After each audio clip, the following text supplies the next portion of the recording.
आजची रेसिपी खास व्हेज खाणाऱ्यांसाठी आहे. रेसिपी पाहिल्यानंतरून ही रेसिपी तुम्हाला अंडा भुर्जीची वाटत असेल. ही रेसिपी पनीर भुर्जीची आहे. चला तर मग रेसिपीला सुरुवात करूया. सर्वात आधी गॅसवर पॅन ठेवून त्यामध्ये 4 चमचे तेल ऍड करायचं आहे. तेल गरम झाल्यानंतरून त्यामध्ये बारीक चिरलेले 3 कांदे ऍड करायचे आहे. कांद्यामध्ये चवीनुसार मीठ ऍड करून लालसर रंगाचा होईपर्यंत फ्राय करून घेऊया. कांदा फ्राय झाल्यानंतरून त्यामध्ये 2 बारीक चिरलेले टमाटर ऍड करून फ्राय करून घेऊया. आता यामध्ये मसाले ऍड करून घेऊया.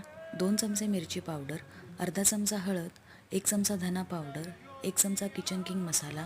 आता हे सर्व मसाले तेल सुटेपर्यंत फ्राय करून घेऊया. मसाले फ्राय झाल्यानंतरून इथे मी 250 ग्रॅम पनीर घेतलेलं आहे. आता हे पनीर हाताच्या साह्याने मॅश करून तेल सुटलेल्या मसाल्यांमध्ये ऍड करून घेऊया. मसाले आणि मॅश केलेले पनीर एकजीव होईपर्यंत मिक्स करत राहायचं आहे. मिक्स करून झाल्यानंतरून गॅसचा स्लो फ्लेम करून यावर 5 मिनिट झाकण ठेवूया. 5 मिनिटानंतरून झाकण काढून यावर बारीक चिरलेली कोथिंबीर गार्निश करायची आहे. कोथिंबीर मिक्स करून पनीर भुर्जी सर्व करून. रेसिपी आवडली तर व्हिडिओला लाईक आणि चॅनलला सबस्क्राईब